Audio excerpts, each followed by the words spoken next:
Presiden Prabowo kumpulkan 82 profesional muda. DPR dorong PGN lakukan supervisi program MBG.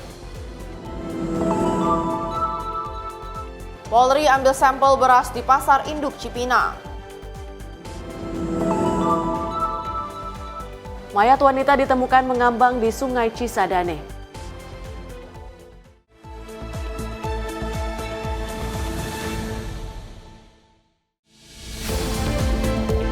Halo, selamat malam pemirsa. Selain 5 informasi tadi, selama 2 jam ke depan kami masih akan memberikan informasi menarik lainnya, terutama mengenai agenda Kabinet Merah Putih. Menyapa Indonesia Malam juga akan menghadirkan informasi seputar peristiwa dan berita olahraga. Bersama saya Tiara Dianti. Dan saya Priska Priscilla, inilah Menyapa Indonesia Malam untuk Anda.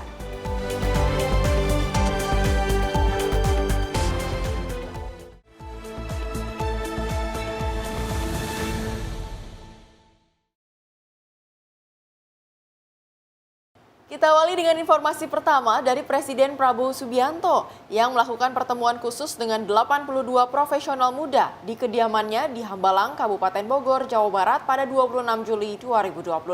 Pertemuan ini merupakan bagian dari program beasiswa kepemimpinan ekonomi dan bisnis yang digagas oleh Presiden Prabowo Subianto untuk melahirkan pemimpin baru di bidang bisnis dan ekonomi. Presiden Prabowo Subianto menggelar pertemuan dengan 82 profesional muda di kediaman pribadinya di Hambalang, Kabupaten Bogor, Jawa Barat pada Sabtu pagi 26 Juli 2025. Pertemuan yang berlangsung selama 5 jam ini diunggah dalam akun Instagram @sekretariat.kabinet. Para profesional muda tersebut merupakan lulusan berbagai universitas terkemuka di dalam dan luar negeri yang tergabung dalam program Presidential Fellowship in Economics and Business Leadership. Program ini digagas langsung oleh Presiden Prabowo dan diseleksi ketat oleh Kementerian Pendidikan Tinggi, Sains dan Teknologi. Dalam pertemuan itu, Presiden Prabowo mendengarkan paparan, melakukan tanya jawab, dan bertukar pandangan mengenai perkembangan ilmu pengetahuan, teknologi, serta dunia bisnis dan ekonomi global. Program ini diharapkan melahirkan pemimpin baru yang akan mengisi posisi strategis di sektor bisnis dan ekonomi Indonesia. Tim redaksi Sinpo TV melaporkan. Pimpinan DPR menyambut baik tindakan Perdana Menteri Malaysia Anwar Ibrahim akan memfasilitasi pertemuan pimpinan Thailand dan Kamboja untuk membahas perundingan gencatan senjata.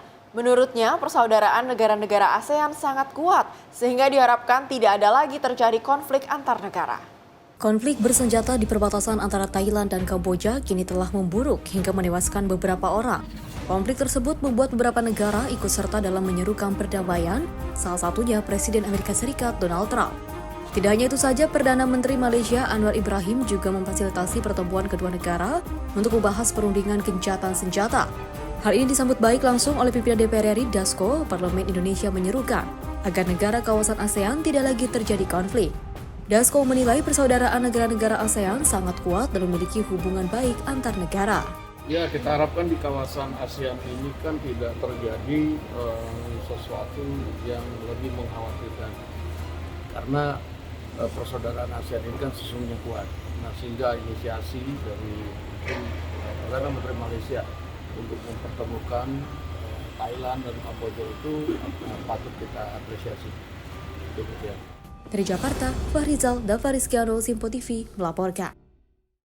Dari Wakil Ketua DPR Dasko yang memastikan bahwa pemerintah melalui Kementerian Luar Negeri telah melakukan komunikasi kepada 15 WNI yang berada di perbatasan konflik antara Thailand dan Kamboja. Dasko berharap keadaan di perbatasan dapat segera membaik, terlebih negara Kamboja sepakat untuk melakukan gencatan senjata dengan Thailand. Konflik yang terjadi antara Thailand dengan Kamboja menimbulkan kekhawatiran terhadap keselamatan dan keamanan para WNI yang berada di perbatasan. Wakil Ketua DPR Dasko mengungkapkan bahwa pemerintah telah melakukan komunikasi dengan WNI yang berada di wilayah tersebut melalui Kementerian Luar Negeri. Dasko mengatakan pemerintah kini masih melihat perkembangan konflik kedua negara tersebut sebelum nantinya dilakukan evakuasi WNI. Pasalnya negara Kamboja bersepakat untuk gencatan senjata dengan Thailand usai Amerika Serikat dan Malaysia menyerukan perdamaian. Ya, kami sudah minta kepada Kementerian Luar Negeri sebagai Amerika berkomunikasi kepada warga negara kita di sana. Dan kita juga sudah mendapatkan informasi bahwa sudah ada dari Kementerian Luar Negeri yang melakukan komunikasi. Kita lihat perkembangannya. Kalau keadaannya membaik dan kita juga tahu bahwa ada kunjungan dari pihak Kamboja untuk senjata. Kita harapkan bahwa keadaan di sana lebih baik sehingga tindakan-tindakan lebih lanjut mungkin tidak perlu dilakukan juga. Dari Jakarta, Fahrizal Davarskiano, Simpo TV melaporkan. Wakil Ketua DPR Dasko menanggapi terkait perkembangan kasus kematian diplomat Kementerian Luar Negeri Arya Daru Pangayunan usai tewas terlilit lakban di kepala. Dasko menyebut bahwa Komisi 3 DPR telah meminta kepolisian untuk dapat melaporkan perkembangan hasil penyelidikan kasus tersebut.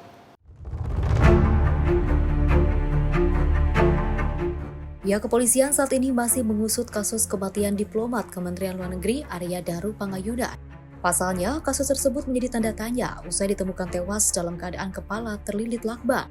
Oleh karena itu, pihak kepolisian masih terus melakukan berbagai upaya gelar perkara untuk menemukan penyebab dari kematian diplomat Kemenlu. Bahkan Komisi 3 DPR juga meminta kepada pihak kepolisian untuk dapat melaporkan hasil penyelidikan kasus kematian tersebut. Saya nggak tahu ya, tapi ini teman-teman di Komisi 3 itu juga sudah meminta laporan kematian saudara kepada pihak kepolisian. Dari Jakarta, Fahrizal Davarskiano, Simpo TV melaporkan. Pemirsa, setelah diberikan teguran, Kementerian Lingkungan Hidup RI akhirnya melakukan pembongkaran terhadap sejumlah lokasi wisata dan kafe di kawasan Puncak Cisarua, Kabupaten Bogor yang dinilai melanggar peraturan lingkungan sehingga menyebabkan banjir. Menteri Lingkungan Hidup Hanif Faisal Nurrafiq memberikan tenggat bagi para pemilik bangunan hingga sepekan ini untuk membongkar sendiri. Jika tidak, maka akan dibongkar paksa dengan ditambah hukuman pidana 1 tahun.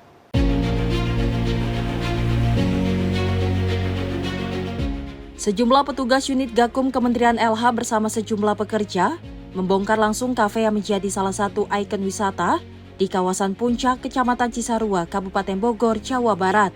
Saat ini terdapat 33 lokasi wisata dan kafe yang dinyatakan melanggar sehingga harus dibongkar.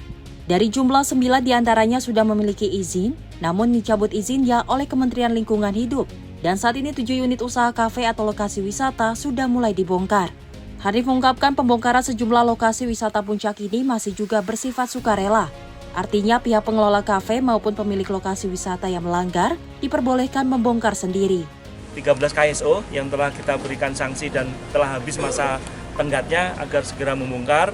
Paling lambat Agustus akhir sudah selesai. Kalau yang hasil tinjauan kami dalam minggu-minggu ini belum melakukan pembongkaran atau belum memulai dilakukan pembongkaran, kami akan membantu membongkarkannya. Jadi minggu depan pada saat kami kunjungan berikutnya ternyata ada yang belum memulai melakukan pembongkaran, kami pastikan kami akan membantu pembongkarannya. Kalau sampai minggu ini tidak ada action seperti ini, kami akan membantu membongkarkannya dan kepadanya akan kami kenakan pidana pemberatan dengan sanksi pidana penjara 1 tahun sesuai dengan Undang-Undang 32 2009 pasal 114 juga pemberatan sanksi administrasi lainnya. Pihaknya memberikan kelonggaran bagi pemilik usaha yang melanggar agar bisa membongkar mandiri. Namun jika tidak melakukan, maka akan dibongkar Kementerian Lingkungan Hidup dengan disertai pasal pidana 1 tahun. Seperti diberitakan sebelumnya, Kementerian Lingkungan Hidup bersama Pemprov Jabar menyegel puluhan lokasi wisata yang dinilai melanggar aturan, sehingga menjadi salah satu penyebab banjir di kawasan Puncak. Dari Bogor, Jawa Barat, tim kontributor Simpo TV melaporkan. Untuk membangun generasi muda yang melek teknologi dan siap menghadapi era kecerdasan artificial atau AI, Kementerian Komunikasi dan Digital menggandeng perguruan tinggi melalui berbagai program kolaboratif. Mulai dari pelatihan digital, penguatan literasi, hingga pengembangan keahlian di bidang AI dan keamanan cyber.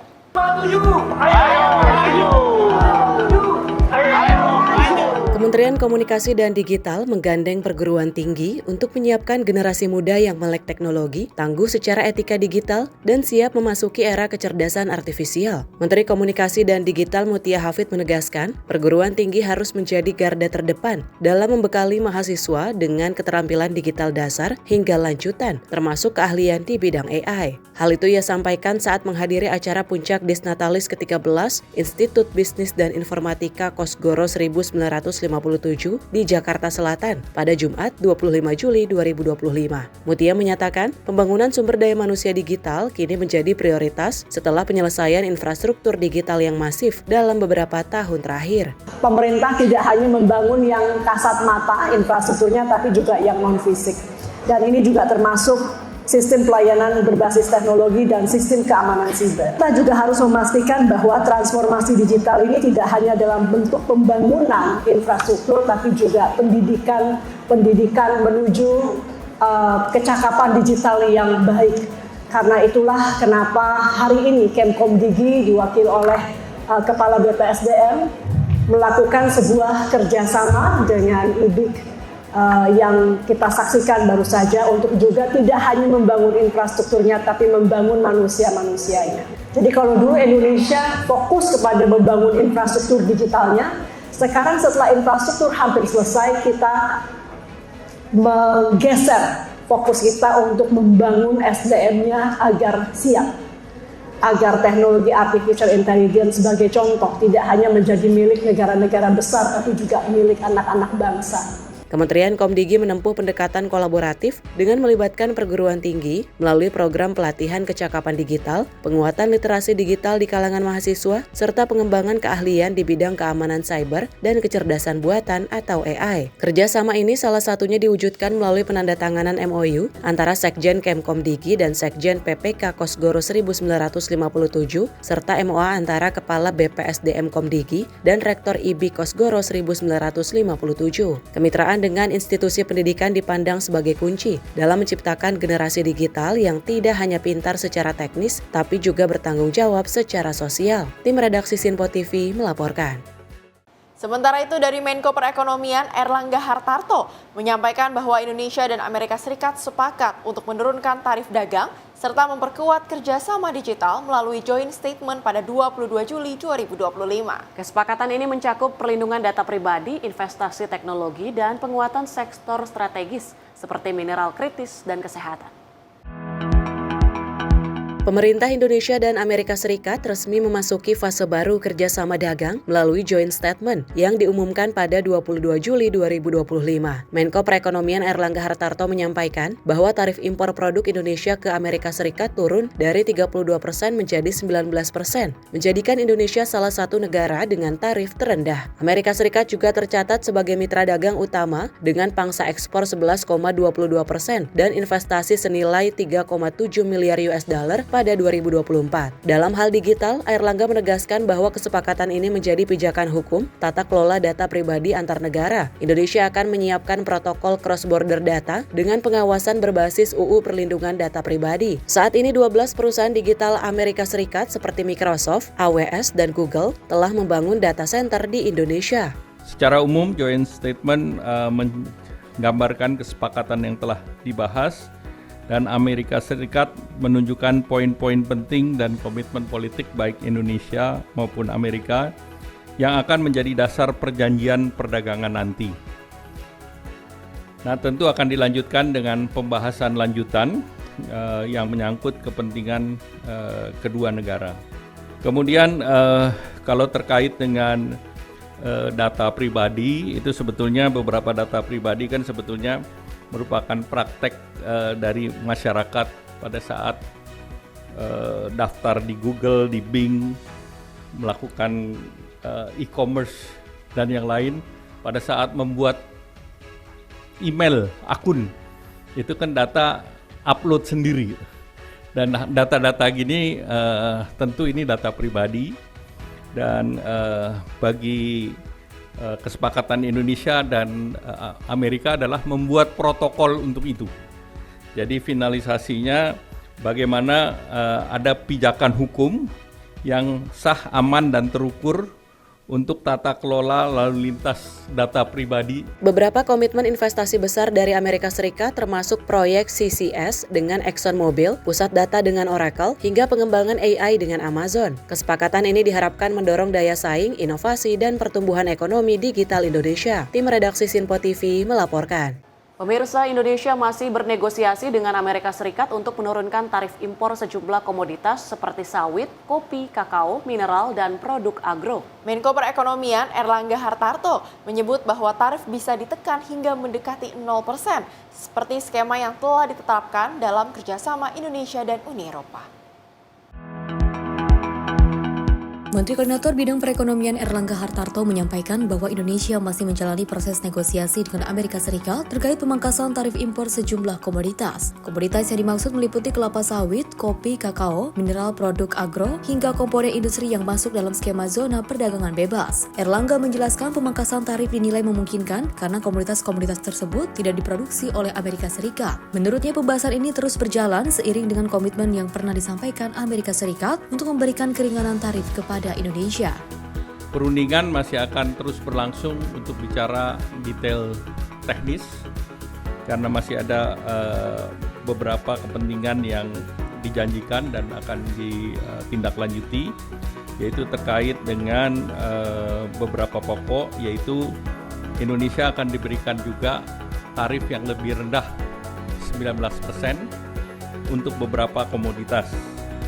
Nah, yang dikatakan adalah komoditas sumber daya alam yang tidak diproduksi oleh Amerika Serikat, seperti kelapa sawit, kopi, kakao, produk agro, dan juga produk mineral lainnya, termasuk juga komponen pesawat terbang dan juga komponen daripada produk industri di kawasan industri tertentu, seperti di Free Trade Zone.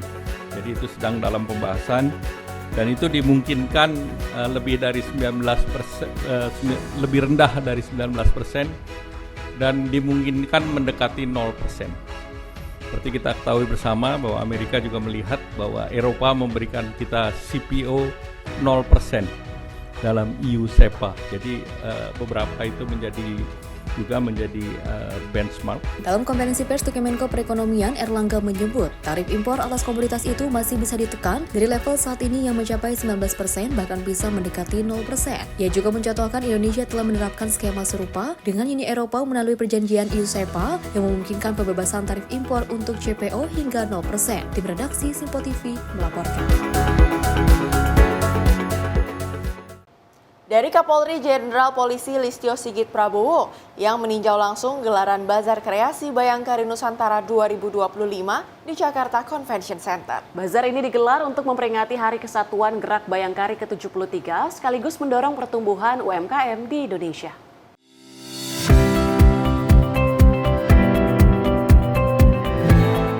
Sebanyak 548 stand dari berbagai polda, satuan kerja, dan organisasi wanita tampil memamerkan produk UMKM dalam ajang Bazar Kreasi Bayangkari Nusantara 2025. Mengusung tema Sinergi Bayangkari bersama UMKM mendorong kemandirian ekonomi bangsa dan kegiatan ini menjadi wadah nyata bagi Bayangkari dan pelaku UMKM untuk berkembang bersama. Kapolri Jenderal Listio Sigit Prabowo hadir langsung dan meninjau sejumlah stand seperti milik Polda Sumut, Polda Papua, Baharkam Kaurlanta, hingga Bareskrim. Tak hanya bazar, acara ini juga diramaikan dengan talk show edukatif, pelatihan skincare, demo masak, hingga workshop dari pengurus Bayangkari daerah. Apresiasi juga disampaikan oleh istri Wakil Presiden Selvi Gibran Rakabuming Raka yang menyebutkan Bayangkari sebagai motor penggerak perempuan hebat dan kreatif yang berkontribusi besar dalam membina UMKM di Indonesia. Melalui bazar ini, Bayangkari membuktikan komitmennya dalam mendorong UMKM tumbuh mandiri, berdaya saing, dan juga berkontribusi nyata bagi pembangunan ekonomi bangsa. Dari Jakarta, Simpo TV melaporkan. Menteri SDM Bahlil Lahadalia pastikan listrik terangi pedalaman Papua. Informasi lengkapnya usai jeda, tetaplah bersama kami di Simpo TV.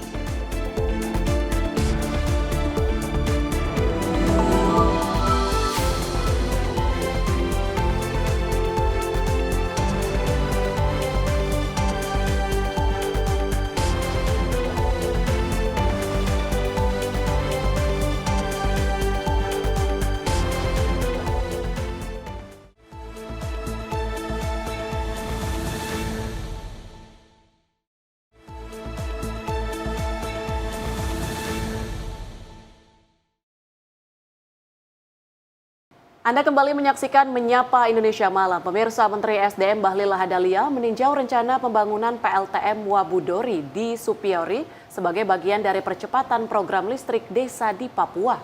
Proyek ini diharapkan mampu mendorong penggunaan energi bersih dan membuka peluang ekonomi lokal. Menteri SDM Bahlil Lahadalia melanjutkan kunjungan kerjanya ke Kabupaten Sopiori, Papua usai menyambangi Kepulauan Yapen dan Pulau Obi pada Jumat lalu. Kunjungan ini bertujuan mempercepat program listrik desa sekaligus meninjau rencana pembangunan pembangkit listrik tenaga mini hidro atau PLTM Wabudori berkapasitas 1,2 MW di kawasan hutan konservasi distrik Sopiori Barat. Proyek ini diharapkan mampu memasok listrik lebih dari 1.600 rumah dengan mengedepankan energi bersih dan pemanfaatan produk dalam negeri. Proyek PLTM Wabudori sempat mandek sejak 2010 karena berbagai kendala teknis dan administratif. Menteri Bahlil menekankan perlunya percepatan, pembangunan serta kolaborasi semua pihak agar proyek berjalan lancar. Saya datang ke Sopiori untuk memastikan pembangunan PLTMA 1,2 MW yang sudah terbengkalai sejak 2010. Tim dari BLN untuk memastikan agar proses konstruksinya bisa segera jalan, dan memang dalam skedulnya 2029 dan saya majukan paling lambat awal 2024. Perintah Bapak Presiden memberikan pelayanan kepada semua wilayah di Indonesia dari Aceh sampai Papua untuk urusan listrik desa. Dirjen EBTKE Enia Elistiani Dewi menegaskan bahwa seluruh komponen proyek akan memenuhi standar keberlanjutan dan memanfaatkan potensi energi terbarukan dari aliran air lokal dengan komitmen tinggi terhadap penggunaan kandungan lokal. Masyarakat Papua sangat merasakan dampak positif dari berbagai kebijakan pemerintah yang fokus pada pemerataan akses listrik. Kebijakan tersebut tidak hanya meningkatkan kualitas hidup, tetapi juga mendukung pembangunan yang berkelanjutan dan pelestarian lingkungan di daerah mereka. Anak-anak bisa belajar, bisa pakai cuk air begitu. Kami ingin sekali kampung kami Jatitran, supaya anak-anak kami yang sekolah bisa dapat informasi yang baik dari mana-mana.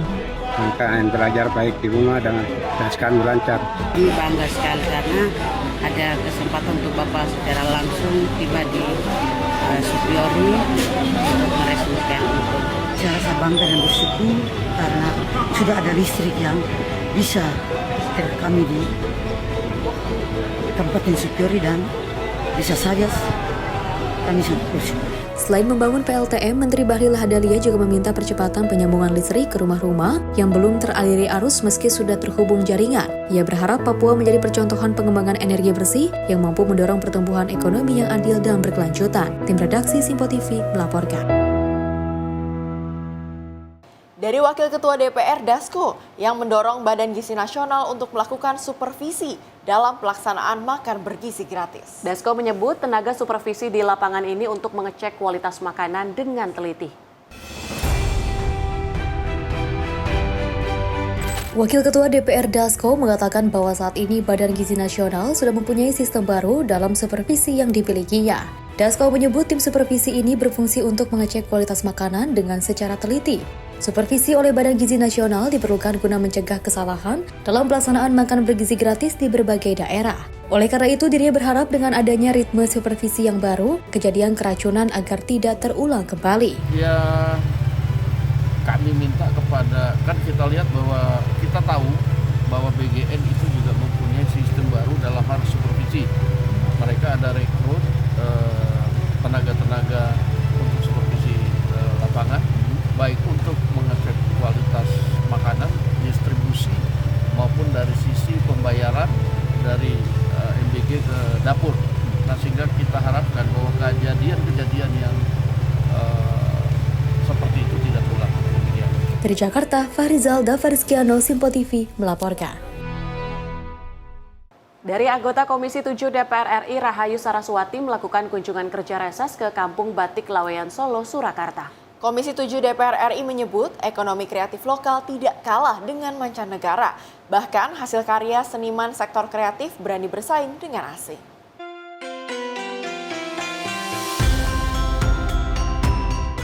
Rombongan Komisi 7 DPR RI mengunjungi Kampung Batik Laweyan, Surakarta, Jawa Tengah dan menyoroti soal pelestarian budaya yang ada di daerah tersebut. Komisi 7 DPR RI menyebut ekonomi kreatif atau ekraf lokal tidak kalah dengan mancanegara. Bahkan hasil karya pelaku sektor kreatif berani bersaing dengan asing. Bagaimana kita bisa menunjukkan kepada dunia Indonesia itu apa? Salah satunya tentunya adalah batik. yang sudah sangat dikenal di luar negeri, secara mancanegara, dan memang bahkan tekstil dan fashion yang ada di Afrika itu pun juga sebenarnya mereka itu mengembangkan dari batik. Jadi alangkah baiknya kalau kita bisa terus melestarikan, dan dengan adanya program-program yang dimana kita memberikan sosialisasi sedini mungkin untuk PAUD dan juga untuk TK. Ini artinya apa? Mereka dari kecil sudah terpapar dan itu menjadi konsumsi mereka untuk mereka bisa bangga bahwa kita ini punya batik. Selain itu, dukungan teknologi yang ada di Indonesia juga kompetitif. Meski demikian, menurutnya para pelaku industri kreatif tetap membutuhkan dorongan dari pihak terkait, termasuk eksekutif, untuk makin berkembang. Pada kesempatan yang sama, Deputi Bidang Pengembangan Strategis Ekonomi Kreatif Kementerian Ekonomi Kreatif RI, Cece Prukendi, mengatakan terus mendukung para pelaku industri kreatif, termasuk di dalamnya animasi, agar terus sustainable atau berkelanjutan. Menurutnya, Kota Solo sudah memiliki modal yang luar biasa, karena Solo masuk sebagai salah satu kota kreatif yang beberapa tahun lalu dicanangkan oleh Kementerian Pariwisata dan Ekonomi Kreatif. Tim redaksi Simpo TV melaporkan. Dari Menteri Pemuda dan Olahraga Dito Aryo Tejo yang menghadiri babak final seleksi nasional tinju Piala Menpora 2025. Kegiatan ini dinilai sebagai langkah strategis untuk membangun tinju Indonesia yang lebih solid dan kompetitif. Menteri Pemuda dan Olahraga Republik Indonesia Dito Aryo Tejo menghadiri final seleksi nasional cabang olahraga tinju yang bertajuk Piala Menpora 2025 di Hall Basket Kompleks Gelora Bung Karno, Senayan, Jakarta. Seleknas tinju Piala Menpora 2025 ini merupakan langkah konkret dan tanggung jawab pemerintah dalam menyikapi dinamika tinju amatir di Indonesia. Pelaksanaan seleknas ini juga bukan hanya sebagai ajang penyaringan atlet terbaik dari seluruh Indonesia, tetapi juga sebagai langkah strategis untuk tinju Indonesia yang solid dan kompetitif. Seleknas tinju ini diikuti para atlet tinju berbakat dan berprestasi di kancah regional, nasional, maupun internasional yang ada di Indonesia. Sementara itu kategori yang ada, yakni kategori Elite Men 9 kelas dan Elite Women 8 kelas, serta usia 18 hingga 39 tahun. Ya, ini Kemenpora mengambil alih seleknas karena memang ada suatu dinamika yang terjadi dalam organisasi tinju Indonesia, dan alhamdulillah ini dihadiri oleh seluruh peserta tinju yang potensi Indonesia dan seluruh dari program daerah yang ada sudah pernahnya, dan selanjutnya kami akan berangkat untuk persiapan pelatnas SEA Games. Tim redaksi Simpo TV melaporkan. Rencana pemerintah Provinsi DKI Jakarta untuk membangun flyover Latu Menteng Jakarta Barat disambut baik oleh DPRD DKI Jakarta. Pembangunan flyover ini merupakan langkah strategis guna mengurangi kemacetan, khususnya di kawasan Grogol, Jakarta Barat.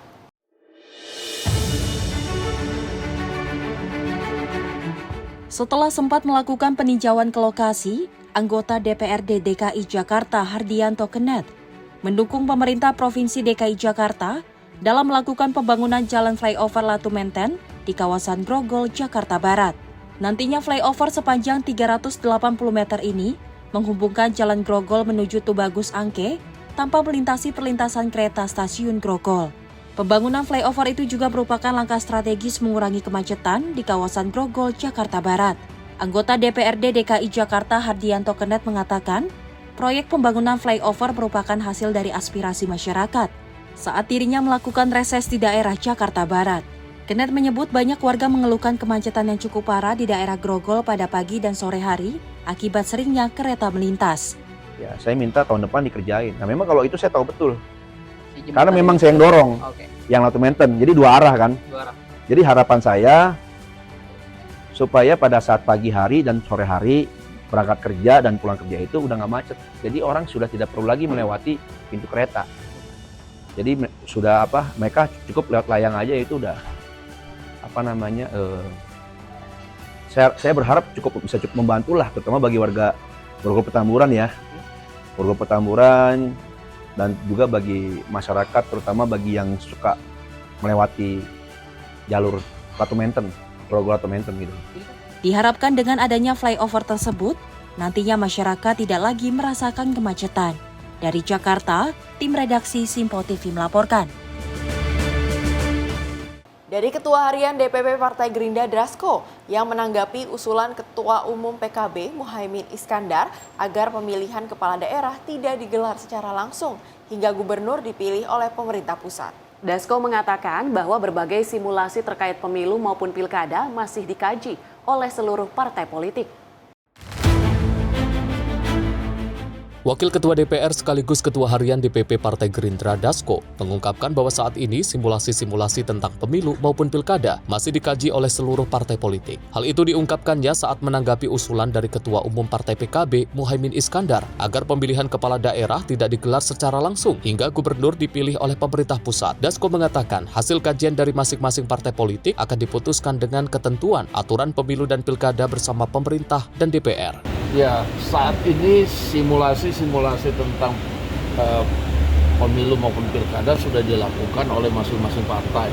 Nah, mungkin nanti hasilnya seperti apa masing-masing partai nanti akan memaparkan apa yang sudah dirancang oleh partai masing-masing, sehingga nanti baru sama-sama kita akan putuskan dengan ketentuan dan aturan yang akan dibuat dalam menghadapi pilkada maupun pemilu. Sebelumnya, Ketua Umum PKB Muhaimin Iskandar mengatakan ada dua hal yang menjadi kesimpulan partainya dalam pengkajian ulang pemilihan kepala daerah secara langsung. Caimin menyebut partainya ingin ada dua pola dalam pemilihan kepala daerah, yakni gubernur dipilih oleh pemerintah pusat, sementara bupati dipilih oleh rakyat melalui DPRD. Dari Jakarta, Farizal Dava Rizkiano, Sinpo TV melaporkan. Wakil Menteri Pemuda dan Olahraga Taufik Hidayat memberi apresiasi tinggi terhadap penyelenggaraan Badminton Asia Junior Championship 2025. Melalui ajang ini, Wamenpora menegaskan kembali bahwa pembinaan atlet muda merupakan pilar penting dalam pembangunan olahraga nasional. Wakil Menteri Pemuda dan Olahraga Taufik Hidayat hadir secara langsung di Gor Indoor Manahan, Solo, Jawa Tengah untuk menyaksikan laga final tunggal putra dan ganda campuran pada ajang Wonder Badminton Asia Junior Championships atau BAJC 2025 pada Minggu 27 Juli 2025. Dalam suasana penuh semangat dan dukungan publik Solo, Wamenpora Taufik didaulat memberikan medali emas kepada atlet muda Indonesia, Mozaki Ubaidillah, yang tampil luar biasa di partai final tunggal putra.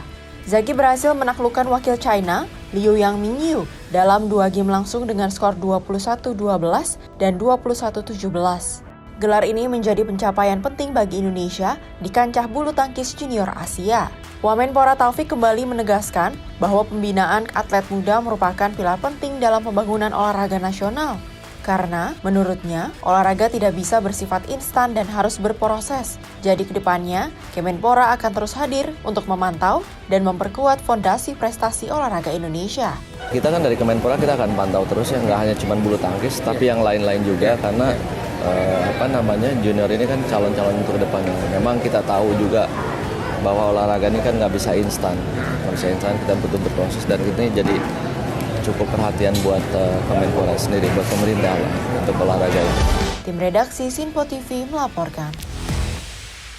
Sementara itu, PT Transjakarta kembali menghadirkan rute baru untuk tujuan Blok M Ancol dengan menyiapkan 13 armada bus listrik sebagai bagian dari layanan transportasi ramah lingkungan. Rute Transjakarta ini dinilai cukup efektif lantaran dengan jarak rute sepanjang 48,7 km, penumpang dapat menempuh waktu kurang lebih 60 menit saja untuk sampai ke tempat tujuan.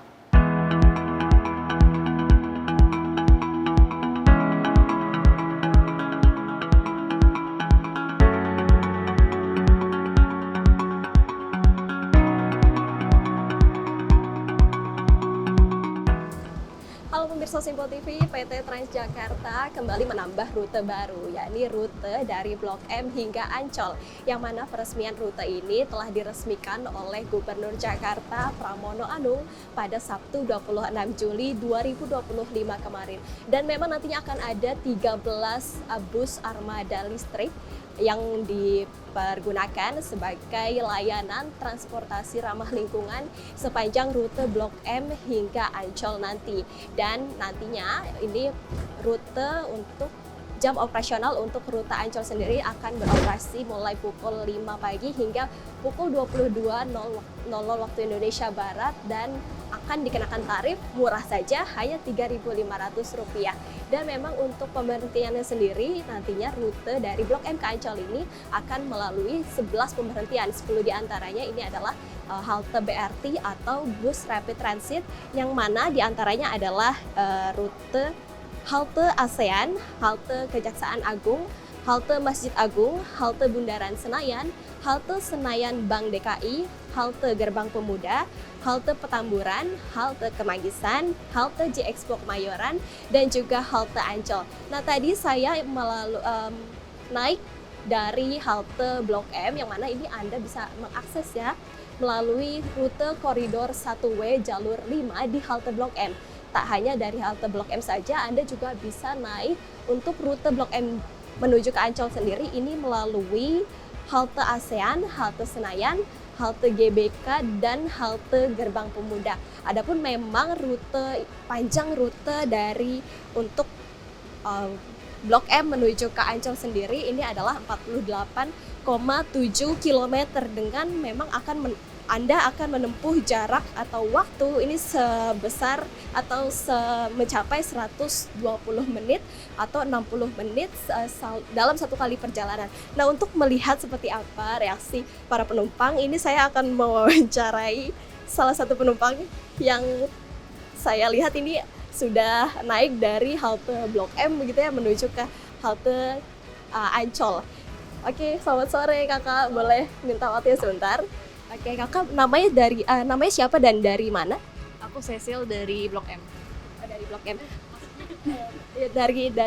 Maksudnya dari mana mau ke mana? Oh, aku dari Blok M mau ke Ancol. Kenapa sih Kak mencoba rute ini? Apakah ini baru pertama kali dan untuk aksesnya ini sendiri tahu dari mana? Aku tahu dari video Pak Pramono yang meresmikan rute ini kemarin. Bukanya hari Sabtu kan, jadi aku baru ada waktu cobain hari ini sih. Emang pengen cobain aja dari Blok M ke Ancol. Gimana sih Kak perasaannya pertama kali mencoba rute dari Blok M Blok M ke Ancol sendiri? Ini sih kayaknya udah mau hampir sejam ya. Let's see nih udah turun tol Ancol, semoga dari Blok M ke Ancol waktu tempuhnya bisa sejam doang, itu lumayan banget sih. Soalnya aku pernah naik rute manualnya dari UKI ke Ancol itu 2,5 jam. Berarti cukup efektif ya untuk dari Blok M ke Ancol begitu. Dan ini ada masukan nggak sih untuk PT Transjakarta sendiri untuk rute terbarunya itu? Untuk rute ini atau rute yang lain? Paling dibuka rute yang lain sih kayaknya, diperluas. Untuk rute lain ada? Rute maksudnya? Ada masukan kah untuk PT Transjakarta untuk depannya seperti apa? Untuk terkait rute sih paling diperluas aja. Paling kalau ngomongin selain rute, paling mesin tap sih dibikin terintegrasi satu sama lain, karena kalau rute-rute baru kan kebanyakan rutenya itu hybrid ya, non BRT sama halte. Biasa tuh kadang suka ke detect, kita lagi tap in ke detectnya tap out, kita lagi tap out ke detectnya tap in. Mungkin dibenerin aja sih sistemnya biar terintegrasi satu sama lain. Oke, Kak, kita balik lagi ke rute Blok M Ancol sendiri, berarti ini efektif ya untuk para penumpang. Nah biasanya Kakak kalau ke Ancol sendiri ini naik apa sih Kak? Efektif dong. Karena aku emang sehari-harinya naik Transum, biasanya emang naik Transum, cuman kalau aku dari UKI tuh naik nomor 5 yang jurusan Ancol, yang dari Kampung Melayu Ancol kalau nggak salah. Dan itu waktu tempuhnya 2,5 jam. Cukup lama. Baik, terima kasih atas waktunya Kak. Oke, baik itu dia pemirsa, memang untuk rute Blok M Ancol sendiri ini sangat memudahkan para penumpang, yakni untuk menghemat waktu, karena biasanya para penumpang ini mengakses atau menuju dari Jakarta menuju ke Ancol sendiri ini bisa memakan waktu 2,5 jam, sedangkan dengan menaiki rute bus dari Blok M ke Ancol sendiri ini hanya memakan waktu 120 atau sampai 150 menit ini untuk perjalanan pulang pergi. Dan juga memang untuk membantu kelancaran operasional ini nantinya akan ada sebanyak 10 armada bus yang dioperasikan setiap harinya oleh PT Transjakarta, dan juga akan memang setiap bus yang datang itu waktu kedatangannya di jarak waktu kedatangannya yakni 10 menit hingga 5 menit setiap 10 menit di jam lengang dan 5 menit di jam sibuk. Dan untuk jadwal keberangkatan bus sendiri ini Anda bisa untuk lebih lengkapnya bisa mengakses di aplikasi dan juga di website PT Transjakarta. Sekian informasi kali ini dari Jakarta, Sri Dewi Andayani, Rona Bayu, Sinpo TV melaporkan.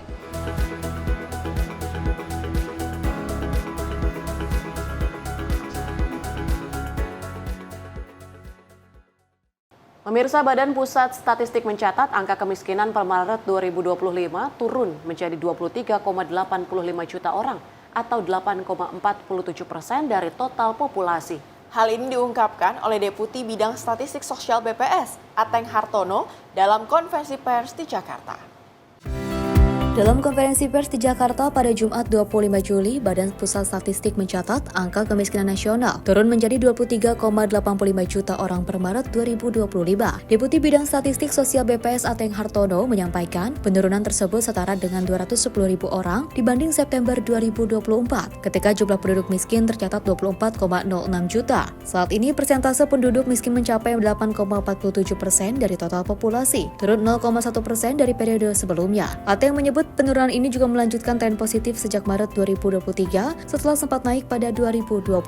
Namun BPS juga mencatat adanya kesenjangan antar wilayah perkotaan dan pedesaan. Tingkat kemiskinan di desa masih lebih tinggi meski turun 0,31%, sementara di kota justru naik tipis sebesar 0,07%. Garis kemiskinan nasional kini ditetapkan sebesar 609.160 per orang per bulan, naik 2,34% dari September lalu. Maret 2025 jumlah penduduk miskin di Indonesia sebanyak 23,85 juta orang atau turun 0,2 juta orang dibandingkan dengan kondisi September 2024. Nah, dari si persentasenya, penduduk miskin terhadap total populasi atau total penduduknya pada Maret 2025 mencapai 8,47%, atau jika dibandingkan dengan September 2024 yang lalu turun sebesar 0,1 persen poin.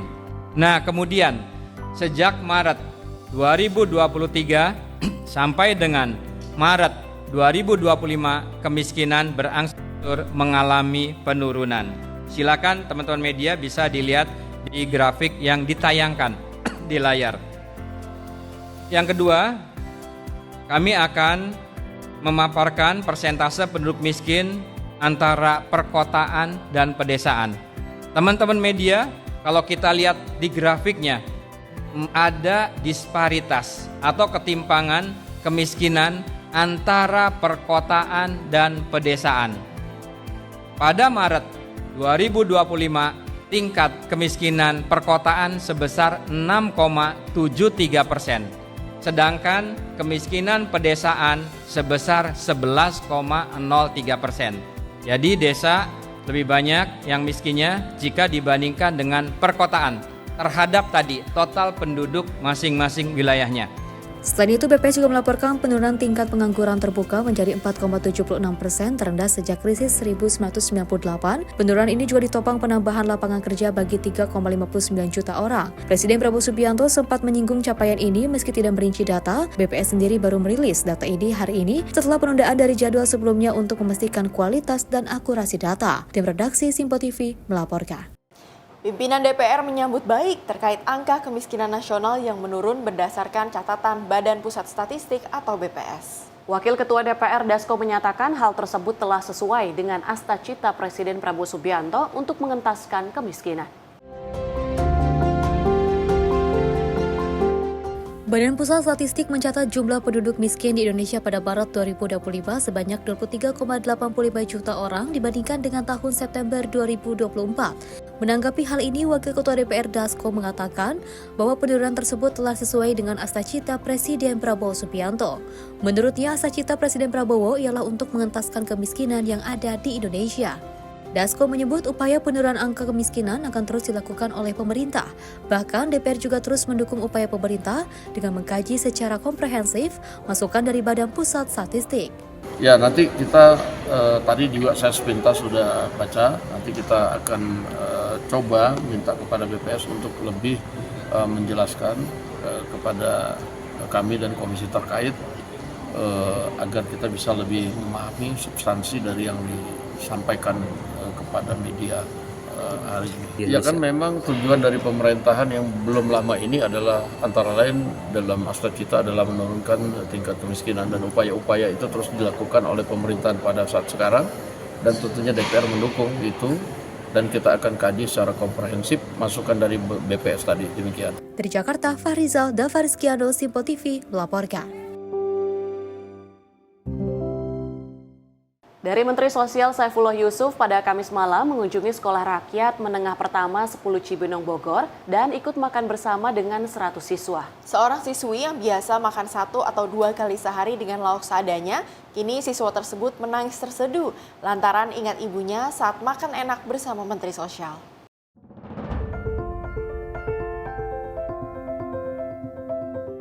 Kamis malam, Menteri Sosial Saifullah Yusuf mengunjungi Sekolah Rakyat Menengah 10 di Cibinong, Kabupaten Bogor, Jawa Barat. Mensos turut serta makan malam dengan para siswa dan siswi sebanyak 100 orang secara bersama. Menu yang disantap Menteri Sosial juga sama dengan menu yang dimakan oleh para siswa yang berasal dari kota dan Kabupaten Bogor ini. Selain nasi putih, opor ayam dan juga sayuran menjadi lauknya di saat makan.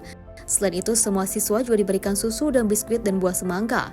Saking terharunya, seorang siswi bernama Ashfa Ashifa menangis terseduh. Saat ditanya kepala sekolah mengapa ia menangis, Asya Ashifa mengaku teringat ibunya yang entah makan atau tidak malam ini. Karena ayahnya berjualan donat keliling dan ibunya buruh cuci, sementara Asya Ashifa makan enak bersama menteri. Ya, banyak kisah haru lah ya di Sekolah Rakyat. Memang luar biasa, banyak kisah haru. Jadi banyak anak-anak ini ketika makan banyak yang menangis karena ingat orang tuanya. Tadi udah dengar sendiri ya kenapa mereka nangis, ya karena selama ini di rumah itu belum tentu bisa sehari makan 2 kali. Kadang-kadang mereka juga sekali. Nah, alhamdulillah di sini mereka bisa makan 3 kali sehari dengan 2 kali snack. Itu mereka terharu, kemudian ingat sama orang tuanya. Alhamdulillah secara umum semua jadwal yang telah ditetapkan untuk melalui proses pengenalan lingkungan sekolah berjalan dengan baik. Terus kita mencoba untuk melengkapi yang kurang-kurang dari Sekolah Rakyat di seluruh Indonesia, bukan di sini aja. Mensos Gus Ipul mengakui bahwa masih terdapat beberapa kekurangan yang harus diperbaiki, di antaranya jumlah petugas yang masih harus ditambah dan juga belum biasanya anak-anak atau siswa berjauh dari orang tua. Dari Bogor, tim kontributor melaporkan. Beras tidak sesuai mutu dan berat kembali ditemukan. Informasi selengkapnya usai jeda, tetaplah bersama kami.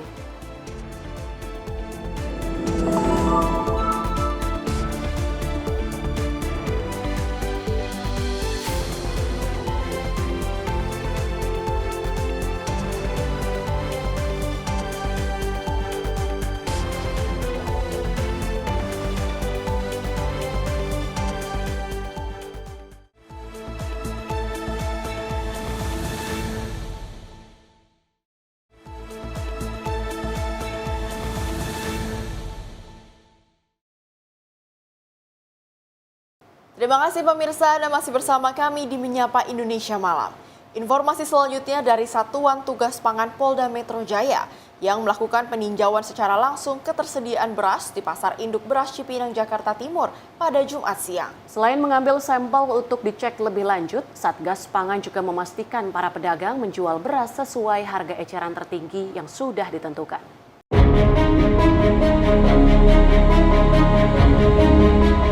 Maraknya beras oplosan yang beredar saat ini membuat Satgas Pangan Polda Metro Jaya turun tangan.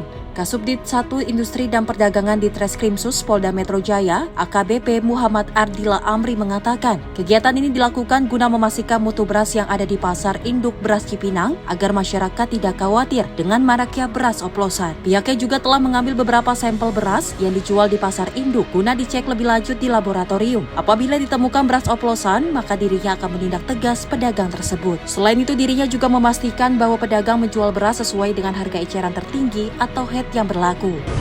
Tujuan kita di sini adalah untuk mengecek barang ataupun beras yang ada di lapangan untuk memastikan ketersediaan beras tersebut. Kemudian juga di sini kita melihat harga barang sebagaimana yang sudah ditentukan dalam HET, yang sudah diatur juga dalam Peraturan Badan Pangan Nasional. Di sini juga kita bersama-sama dengan stakeholder, yang pastinya kami akan terus memantau gunanya apa untuk juga menjamin ketersediaan barang di lapangan, kemudian juga menjamin konsumen ataupun pembeli terhadap kualitas mutu daripada beras tersebut.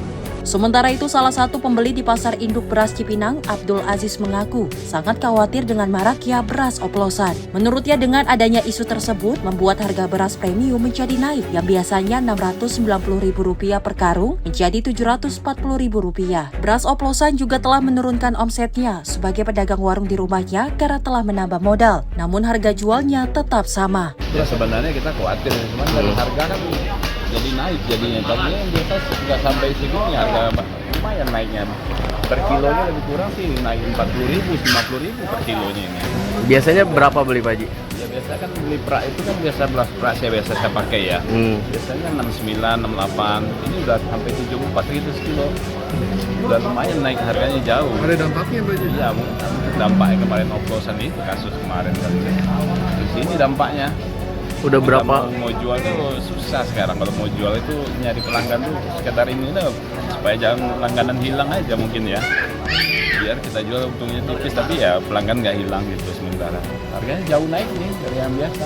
Dari Jakarta, Dio Malau, Simpo TV melaporkan. Memastikan kualitas beras yang beredar di masyarakat, tim Satuan Tugas Pangan Kota Tangerang, Banten melakukan inspeksi mendadak dan mengambil sampel beras dengan membeli dari pedagang di beberapa pasar tradisional. Nantinya, sampel beras akan dilakukan uji laboratorium untuk memastikan kadar air dan kualitas beras.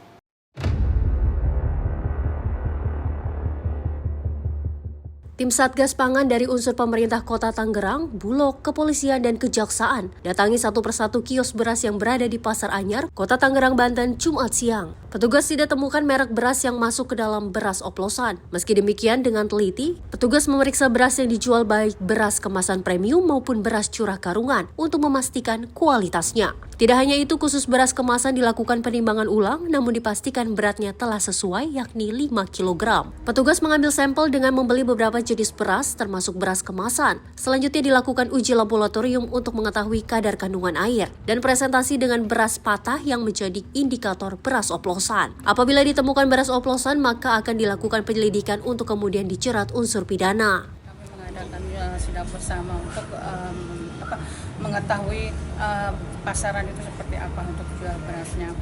Kami akan membuat sampel ya dari beberapa penjual. Nanti kita akan memeriksa kadar air dan kadar kepadatan si beras itu seperti itu. Apakah ada zat-zat yang masuk ke dalam beras tersebut. Kita kerjasama dengan semua pihak yang terkait di Kota Tangerang.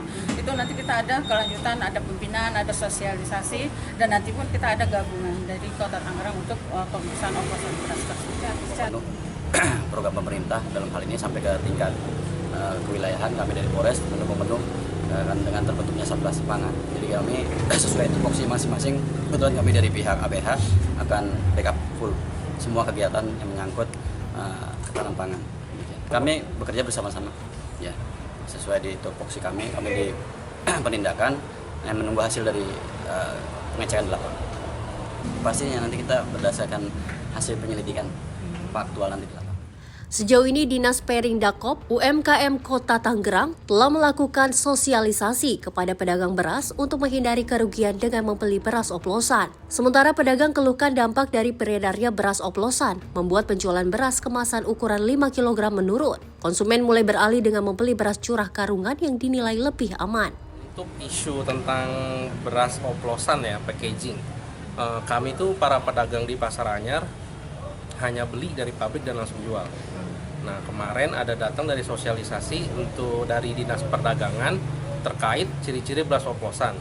Itu ciri-cirinya itu kayak tercampur menir banyak, dan walaupun tercampur itu hanya harusnya 0,5% saja. Untuk yang saya jual sih belum ya, bukan nggak ada yang seperti itu gitu, karena beras yang saya jual lebih ke premium. Si pembeli ini kadang bertanya, ini beras oplosan ya, atau ya saya jawab ya saya nggak tahu. karena saya hanya beli dari pabrik sudah bentuk packaging. Ada kadang mereka jadi beralih ke beras yang karungan yang curah. Selain Pasar Anyar, tim Satgas Pangan juga melakukan sidak dan pengambilan sampel di beberapa pasar tradisional seperti Pasar Malabar dan Pasar Simpon. Dari Tangerang, Banten, Mujib Latumairisa, kontributor Sinpo TV melaporkan. Dari tim Satgas Pangan Kabupaten Lampung Timur, Lampung, melakukan inspeksi mendadak terkait peredaran beras oplosan di pasar tradisional dan toko retail modern. Pada sidak ini, petugas mendapati sejumlah beras berlabel premium yang tidak memenuhi standar mutu dan juga berat tidak sesuai.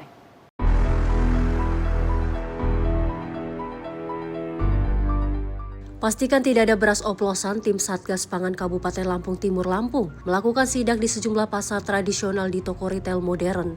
Dalam sidak tersebut, petugas memeriksa kualitas dan berat pada beras berlabel premium kemasan 5 kg dan 10 kg, baik itu produksi lokal dan luar daerah. Di pasar tradisional, petugas gabungan yang terdiri dari pemerintah, kepolisian, dan kejaksaan setempat ini menemukan beras lokal yang berlabel premium namun kualitas tidak sesuai dengan klaim kemasan. Hal yang sama juga ditemukan pada beras yang dijual di toko retail modern. Lebih parahnya, terdapat timbangan beras berlabel premium yang tidak sesuai dengan yang tertera pada kemasan. Hari ini sampling ke 4 lokasi, 2 di pasar daerah dan 2 untuk pasar toko modern. Dan ditemukan bahwa untuk pasar daerah itu berasnya adalah beras premium tapi produksi lokal dari Provinsi Lampung. Dan kalau untuk di toko modern kita temukan ada beberapa merek beras, dalam hal ini dari segi kualitas maupun dari segi timbangan itu ada beberapa yang belum sesuai. Misalnya saja ada 2 koki, ada kurangnya timbangan. Dan kemudian kalau dari pasar modern adanya kualitas Alfamart, merek Alfamart, produksi Alfamart yang kurang dari segi kualitas. Dengan temuan ini, Satgas Pangan Kabupaten Lampung Timur langsung menyita sejumlah beras yang tidak sesuai dengan standar mutu dan berat untuk diuji di laboratorium. Perusahaan pemegang merek pun bakal diberikan teguran tertulis sebagai peringatan. Dari Lampung Timur, Lampung, Immanuel Simorangkir, kontributor Sinpo TV melaporkan. Pemirsa, Muslimat Nahdlatul Ulama atau NU menggelar hari lahir ke-79 dengan tema yang bertajuk Merawat Tradisi dan Menguatkan Kemandirian Muslimat NU untuk Kesejahteraan Umat di Masjid Besar Istiqlal, Jakarta pada Sabtu pagi. Acara ini menjadi momentum penting untuk menelisihkan peran dan kontribusi organisasi dalam pembangunan umat dan bangsa.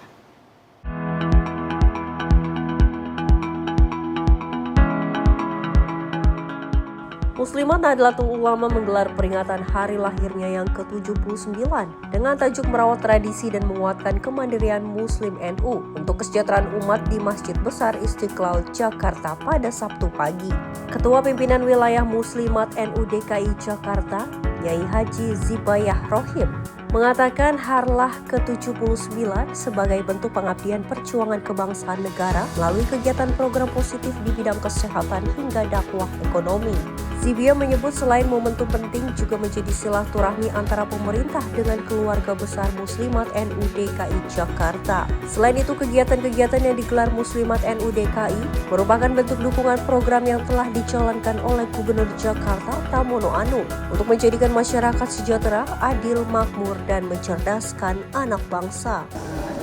Kali ini harlah yang kita peringati harlah Muslim yang ke-79 karena kita ingin menggerakkan semangat seluruh keluarga besar Muslimat di DKI untuk mengakomodir perjuangan kebangsaan negara melalui kegiatan program baik itu bidang kesehatan, bidang dakwah, ekonomi dan sebagainya untuk membantu masyarakat. Makanya kita bikin praharlah dan kegiatan-kegiatan yang sudah sampai itu adalah menunjukkan semangat. Yang kedua, dengan hal ini juga terjadinya silaturahmi antara pemuda gubernur dengan keluarga besar Muslimat DKI Jakarta. Ini artinya menambah semangat kepada kita semuanya memperhatikan oleh gubernurnya dan aparatnya. Ini satu hal yang memberikan campur menambah semangat untuk kita pengabdian kita untuk kemajuan DKI Jakarta khususnya masyarakat. Dalam mempererat tali silaturahmi, Gubernur DKI Jakarta Pramono Anung menghadiri hari ulang tahun ke-79 Muslimat Nahdlatul Ulama atau NU di Masjid Besar Istiqlal, Jakarta. Pramono mengatakan Muslimat NU mempunyai kontribusi yang signifikan untuk menjaga yang berkaitan dengan keumatan dan dalam pembangunan khususnya Jakarta. Dirinya meyakini persoalan kebangsaan dipastikan aman dengan adanya kehadiran Muslimat NU. Saya bersyukur bisa hadir karena bagaimanapun sebagai organisasi ormas perempuan terbesar dari negeri ini dan tentunya juga di Jakarta, Muslimah NU ini mempunyai kontribusi yang sangat signifikan untuk menjaga hal yang berkaitan dengan apa yang dengan keumatan. Maka dengan demikian, kalau organisasi Muslimah NU ini terjaga dengan baik, NU-nya juga terjaga dengan baik, maka saya meyakini bahwa persoalan kebangsaan, persoalan nasionalisme, persoalan Bhinneka Tunggal Ika, persoalan yang seperti itu pasti di Republik ini akan aman. Dan itu terbukti di Jakarta saat ini relatif isu-isu tentang keagamaan, hubungan antara umaroh dan ulama itu berjalan dengan baik dan saya bersyukur untuk itu. Makanya saya kemudian hadir dan saya tentunya bersyukur Muslimah NU juga selama ini memberikan dukungan yang signifikan untuk pembangunan. Peringatan Hari Lahir Muslimat NU ke-79 menjadi momentum penting untuk meneliskan peran dan kontribusi organisasi dalam pembangunan umat dan bangsa. Dari Jakarta, Farizal Ahmad Amin, Simpo TV melaporkan. Dalam upaya memberikan penghargaan setinggi-tingginya kepada TNI AU dalam membantu perjuangan di Bogor, Pemkat Bogor bersama Panglima TNI meresmikan Monumen Tugu Helikopter di Simpang Sentul, Cibinong, Kabupaten Bogor. Monumen SA-330 Puma sebagai simbol dedikasi dan pengabdian panjang alutsista legendaris dalam menjaga kedaulatan langit Indonesia.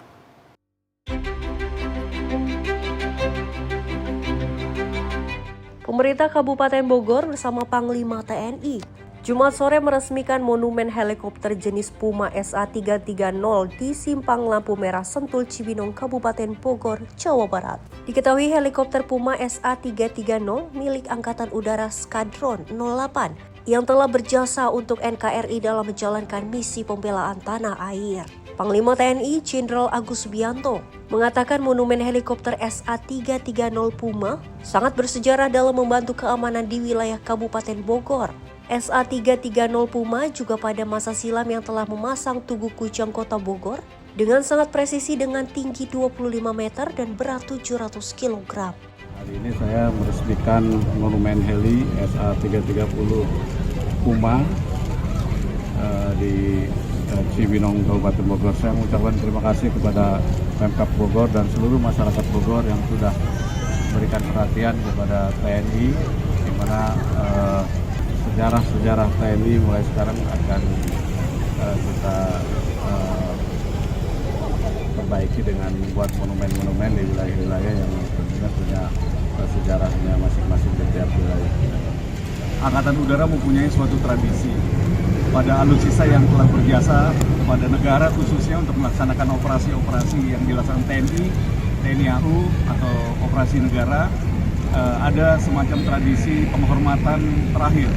Jadi salah satunya yang kita lihat bahwa heli Puma SA-330 ini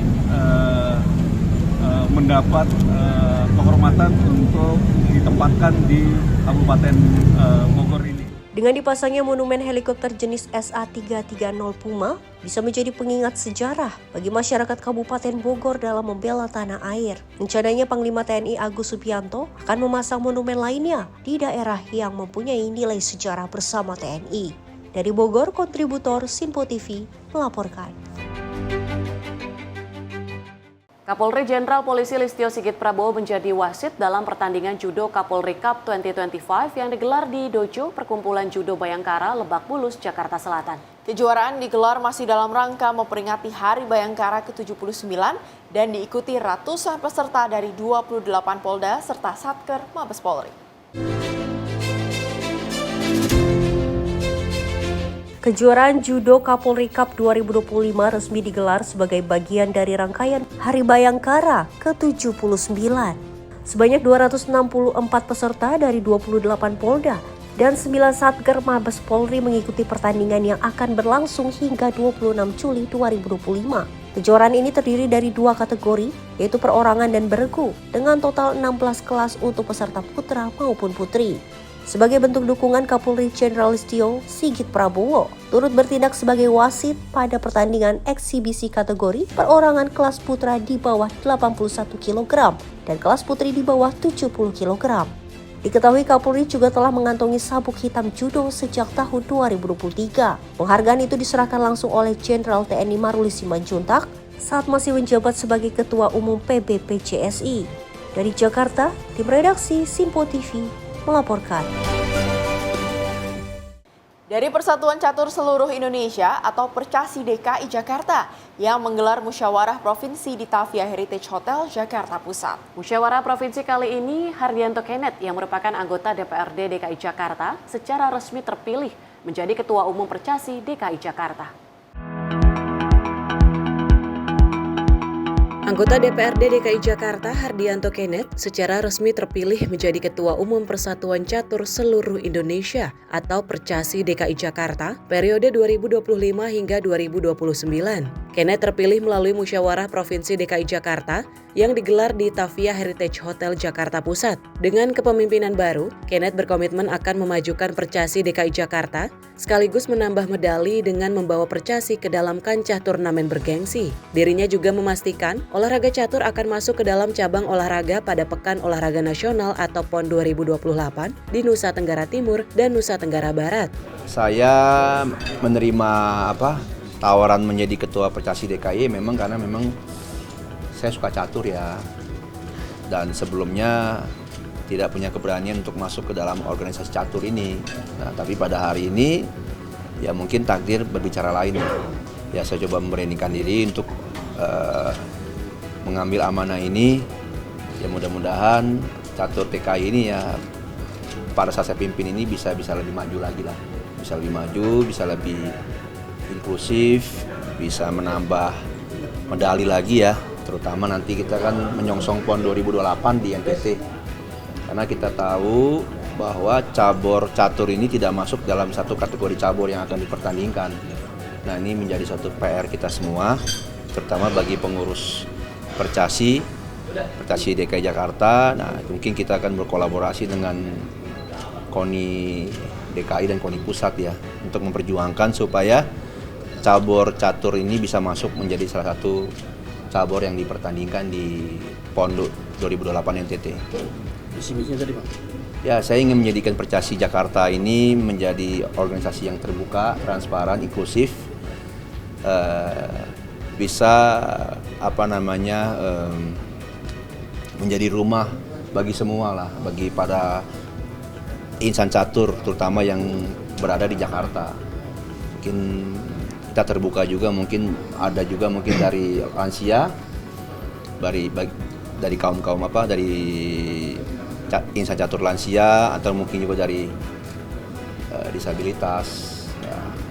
Dari Jakarta, tim redaksi Simpo TV melaporkan. Presiden Prabowo Subianto menerima kunjungan Chairman and Editor-in-Chief Forbes Media, Steve Forbes, di Istana Merdeka dalam membahas kerjasama ekonomi.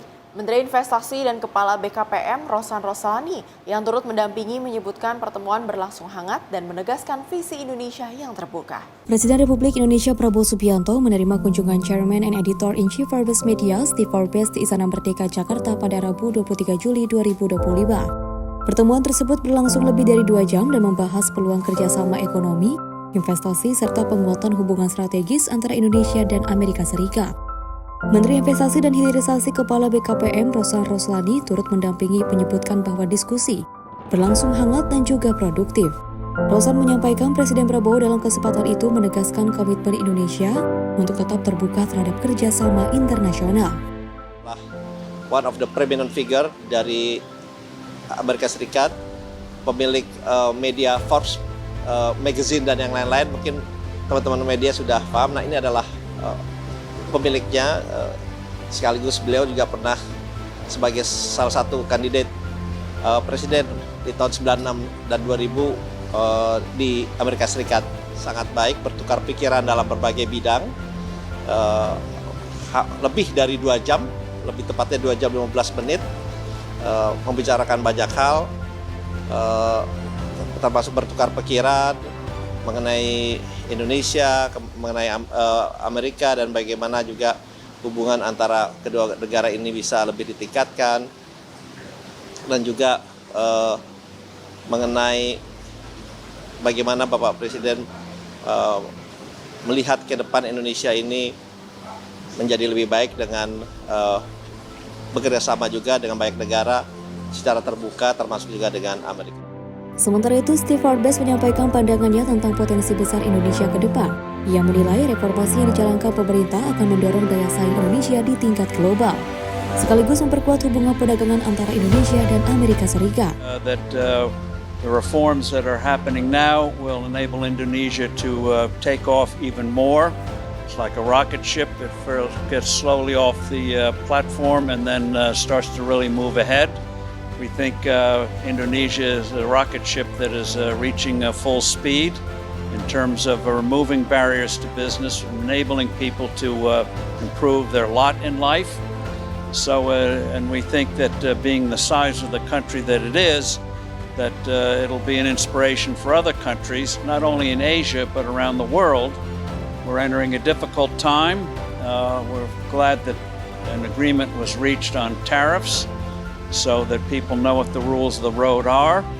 But we think that our trade with Indonesia will be growing, and we look forward to a very fruitful relationship between the U.S. and Indonesia. Indonesia is a nation that holds hope for the future, and that's what we need right now. Tim Redaksi Simpo TV melaporkan. Presiden Prabowo Subianto menerima kunjungan Chairman Forbes, Steve Forbes, yang mengundangnya sebagai pembicara kunci di Forbes CEO Global Conference 2025. Steve menilai Prabowo sebagai pemimpin dunia yang berhasil membawa kemajuan dan menjadi teladan dalam stabilitas, anti korupsi, serta pembangunan berbasis sains. Presiden Republik Indonesia Prabowo Subianto menerima kunjungan Chairman and Editor-in-Chief Forbes, Malcolm Stevenson atau yang dikenal sebagai Steve Forbes, di Istana Negara pada Rabu 23 Juli 2025. Dalam pertemuan tersebut, Prabowo mendapat undangan untuk menjadi pembicara kunci dalam acara bergengsi Forbes CEO Global Conference yang dijadwalkan berlangsung pada Oktober 2025. Steve Forbes menyatakan bahwa Prabowo Subianto dipilih sebagai pembicara utama karena dianggap sebagai salah satu pemimpin dunia yang berhasil membawa kemajuan signifikan bagi Indonesia di berbagai sektor. Menurutnya, kehadiran Prabowo di forum internasional ini akan menjadi kesempatan penting bagi para pelaku usaha dan investor global untuk mengenal lebih dalam potensi besar Indonesia di bawah kepemimpinannya. And we were very impressed. We're having, as was mentioned, our global CEO conference here in October. The president will be there, and it will be an opportunity for the investing world, business leaders of the world, to get a sense of the great future that lies ahead for Indonesia. Where he's making great progress on deregulation. Agricultural output is moving up. The fight against corruption, making business smoother and easier to do in Indonesia. It's a kind of focused leadership one wants to see in any country. We're seeing it here in Indonesia today. So we're optimistic. And sometimes it takes an outsider to realize the good things that are happening more than those who live with it every day. Steve juga mengapresiasi langkah-langkah Prabowo dalam pemberantasan korupsi, deregulasi ekonomi, serta peningkatan pesat di sektor pertanian. Ia berharap dunia internasional dapat melihat langsung gaya kepemimpinan Prabowo Subianto yang dinilai stabil, fokus, dan berbasis pada fakta serta ilmu pengetahuan. Tim Redaksi Simpo TV melaporkan. Kuli tebang kayu tewas tertimpa pohon. Informasi lengkapnya usai jeda. Tetaplah bersama kami di Simpo TV.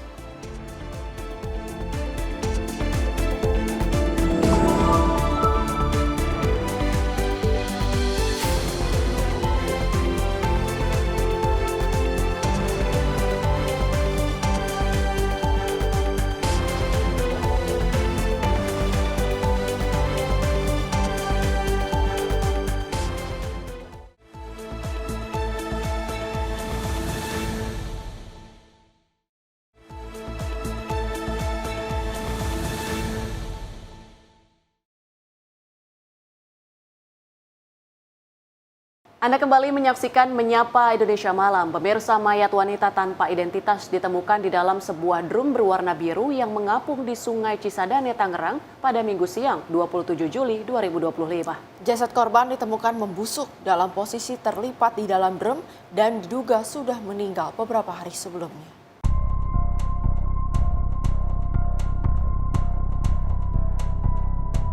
Penemuan mayat ini bermula saat dua pemancing berinisial HP dan AI melihat sebuah drum mencurigakan mengapung di Sungai Cisadane.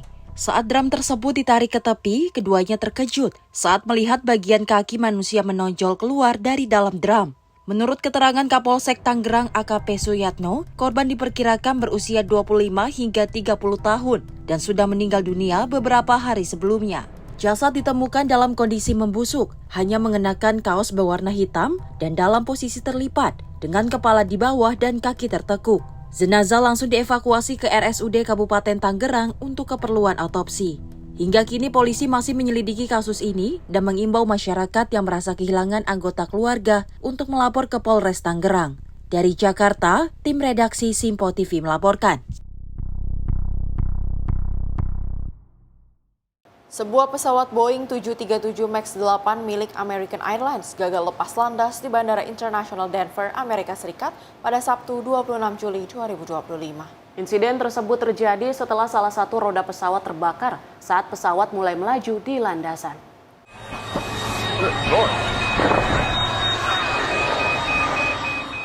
Insiden terjadi saat sebuah pesawat Boeing 737 MAX 8 milik American Airlines gagal mengudara setelah salah satu rodanya terbakar saat akan lepas landas. Pesawat yang mengangkut 173 penumpang dan 6 kru dijadwalkan terbang pada pukul 13:12 waktu setempat, namun mengalami gangguan saat masih di landasan. Diduga api muncul akibat kombinasi ban yang pecah dan penurunan kecepatan ketika mengerem. Beberapa penumpang sempat mendengar suara ledakan keras sebelum akhirnya diarahkan keluar melalui pintu darurat dan meluncur menggunakan perosotan untuk menjauhi pesawat yang mengeluarkan asap tebal. Seluruh penumpang dan kru dilaporkan selamat, namun satu orang penumpang mengalami luka ringan dan langsung mendapatkan penanganan medis. Selain itu, pesawat dihentikan sementara operasionalnya dan sedang menjalani pemeriksaan oleh tim perawatan maskapai. Dari Jakarta, tim redaksi Simpo TV melaporkan. Seorang kuli tebang kayu bernama Tolip tewas tertimpa pohon randu di lingkungan Kedung Sari, Kelurahan Gunung Gedangan, Kota Mojokerto pada Minggu 27 Juli 2025. Akibatnya, korban mengalami luka serius di bagian kepala, namun nyawanya tak tertolong saat dalam perjalanan ke rumah sakit.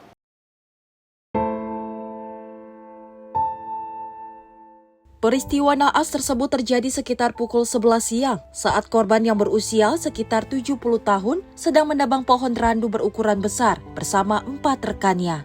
Setelah pohon berhasil dipotong, korban sempat berusaha menjauhi lokasi, namun terpeleset dan jatuh tepat ke arah tumbangnya pohon yang langsung menimpanya. Akibatnya korban mengalami luka serius di bagian kepala. Meski saat dievakuasi korban masih bernafas dan sadar, kondisinya memburuk dalam perjalanan menuju Rumah Sakit Umum Daerah Dr. Wahidin Sudirohusodo dan dinyatakan meninggal dunia dalam perjalanan.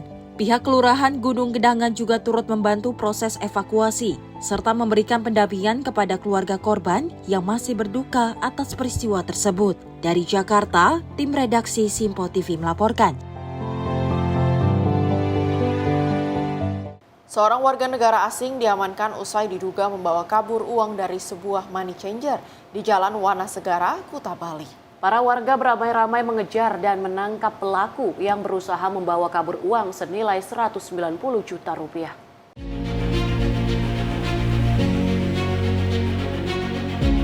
Seorang warga negara asing diduga membawa kabur uang senilai 190 juta rupiah dari sebuah money changer di Legian, Kuta Bali. Peristiwa terjadi pada Minggu siang saat pelaku yang belum diketahui identitasnya mendatangi lokasi penukaran uang dan berakting seolah-olah ingin melakukan transaksi penukaran mata uang.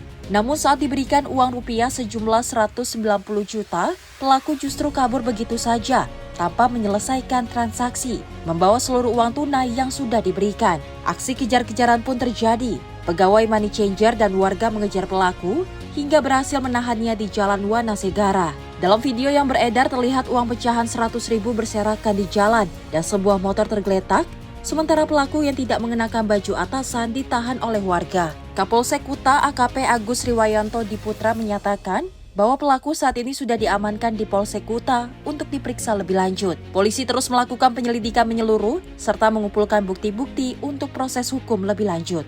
Dari Jakarta, Aura Desmita, Simpo TV melaporkan.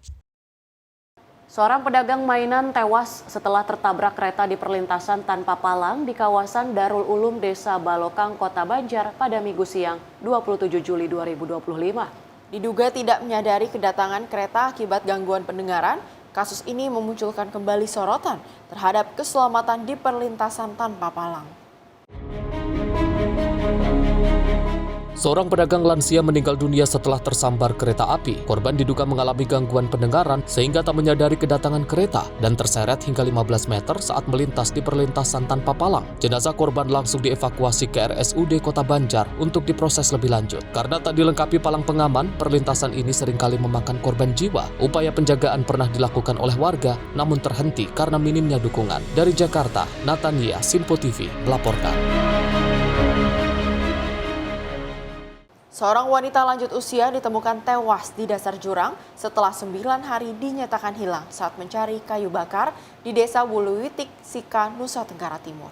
Korban yang bernama Tomasi Nebura ditemukan di dasar jurang kedalaman 100 meter oleh tim SAR gabungan setelah melakukan operasi pencarian selama 6 hari.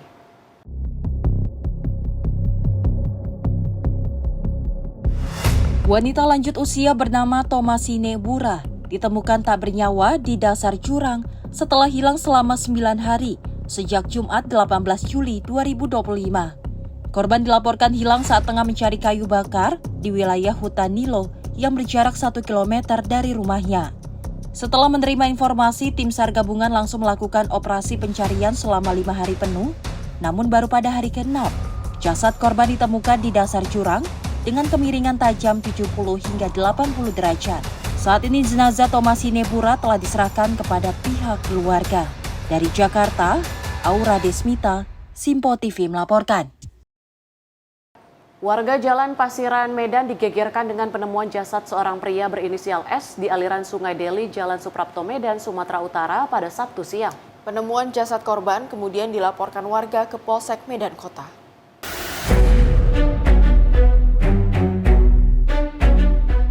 Jasad pria diperkirakan berusia 40 tahunan tersebut pertama kali ditemukan oleh warga yang sedang melakukan aktivitas di aliran Sungai Deli. Penemuan jasad korban kemudian dilaporkan warga ke Polsek Medan Kota. Saat ditemukan kepala dan telinga korban mengalami luka, diduga akibat benturan benda tumpul.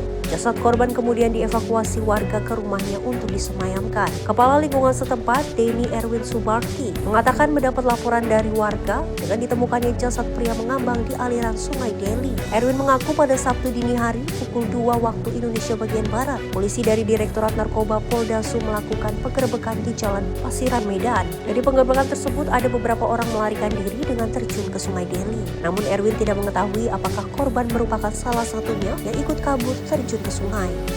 Ada penemuan mayat, kata warga, nggak saya tahu namanya. Udah, saya turun ke situ ke tempat penemuan mayat itu, saya lihat memang ada warga meninggal.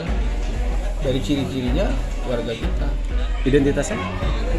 Si W ini loncat ke sungai atau gimana? Ceritanya seperti itu, informasi. Kenapa Karena dia itu lompat? Kita lihat dia lompat nggak ada. Tapi memang tadi malam sempat ada penggerebekan. Iya, saya dengar. Sekitar jam berapa? Sekitar jam 2 dini hari ya. Direktur Narkoba Polda Kombes Kelvin Simanjuntak dikonfirmasi melalui pesan WA membenarkan adanya penggerebekan tersebut. Kelvin mengaku saat penggerebekan sejumlah pria melarikan diri dan terjun ke aliran Sungai Deli. Dari Medan, Sumatera Utara, kontributor Simpo TV melaporkan.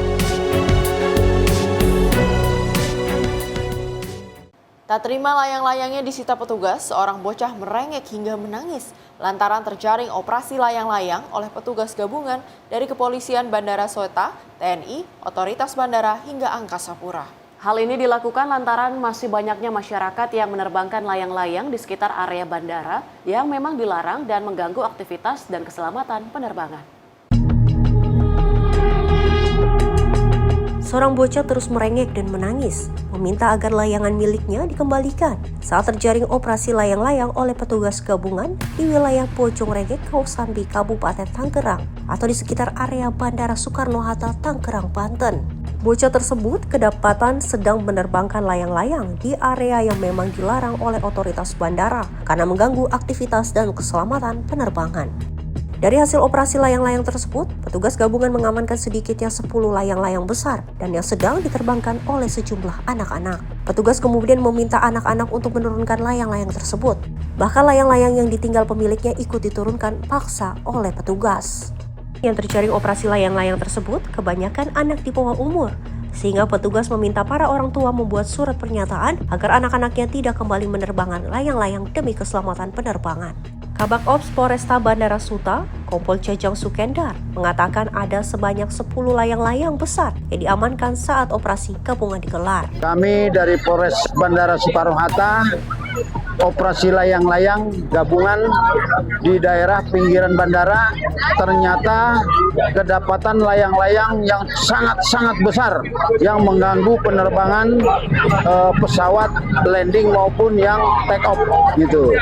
Ya, kami pada prinsipnya memang warga setempat ya bersedih layangannya diambil, ternyata yang bermain layang-layang ini masih di bawah umur.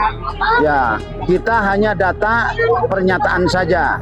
Nah, kecuali yang dewasa kita amankan untuk dimintai keterangan. Tetapi alhamdulillah tadi tidak ada yang dewasa karena anak-anak yang melaksanakan main layangan ini ya mudah-mudahan ke depan tidak ada lagi, karena kita juga sambil memberi himbauan kepada masyarakat dengan warga setempat maupun orang tuanya, kita sudah sampaikan karena itu melanggar undang-undang penerbangan. Sementara Safety Inspektorat Angkasa Pura Indonesia, Prasojo mengatakan, operasi gabungan tersebut digelar lantaran banyaknya laporan maskapai yang terganggu saat proses take off dan landing. Bahkan ada yang harus kembali ke bandara asal akibat adanya layang-layang yang diterbangkan oleh masyarakat di sekitar area bandara. Ya, benar sekali bahwa aktivitas masyarakat kaitannya dengan permainan layang-layang ini sudah cukup mengganggu aktivitas penerbangan. Ada beberapa penerbangan yang tertunda keberangkatan maupun kedatangannya, kemudian sampai ada yang divert ke bandara lain. Langkah-langkah kita tentunya ini kita akan terus lakukan penertiban aktivitas layangan ini, kemudian mungkin nanti dengan sosialisasi pada masyarakat juga sekitar bandara terutama.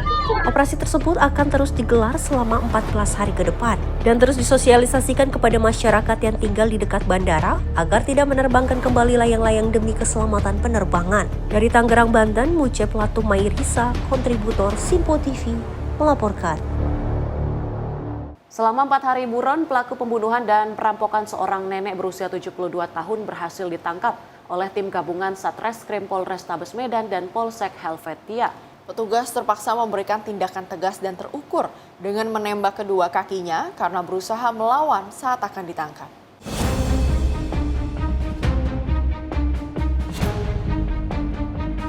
Tersangka inisial RL alias Iwan ditangkap petugas di tempat persembunyian di Kabupaten Tapanuli Selatan, Sumatera Utara pada 23 Juli 2025 lalu.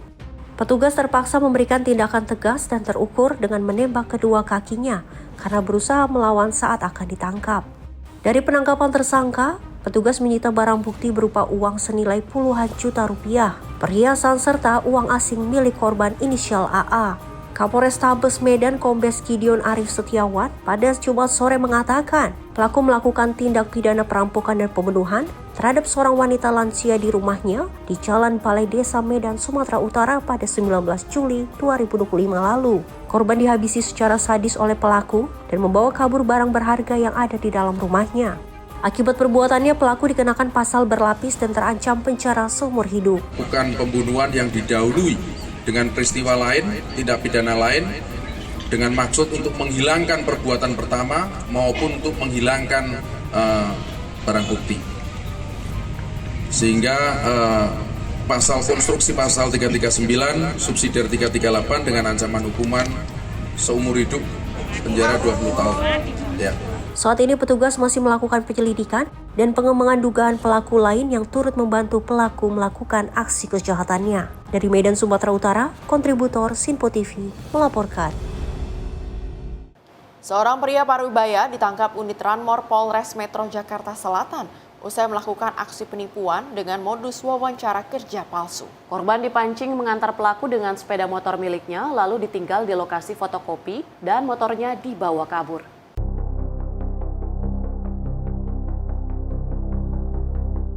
Kasus penipuan dengan modus lowongan pekerjaan terjadi di Jakarta Selatan. Pelaku menawarkan pekerjaan fiktif sebagai penjaga konter HP, kemudian meminta korban mengantar dirinya dengan motor. Korban yang tergiur dengan iming-iming gaji upah minimum regional Jakarta per bulan dan uang makan 50.000 per hari, justru harus kehilangan sepeda motornya setelah dibawa kabur pelaku.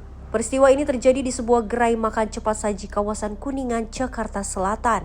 Korban adalah Faikoh Erin Nabila, seorang perempuan asal Cipayung, Jakarta Timur. Sementara pelaku Feli Boy, 49 tahun asal Cirebon ini, ditangkap pada Rabu malam di sebuah kos Rawamangun, Jakarta Timur.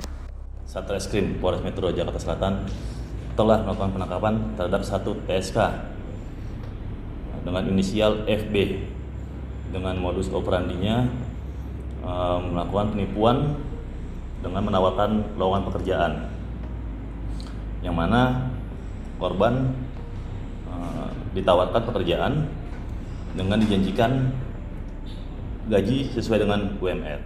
Dari tangan tersangka, polisi mengamankan sepeda motor milik korban, berikut surat kendaraan milik korban.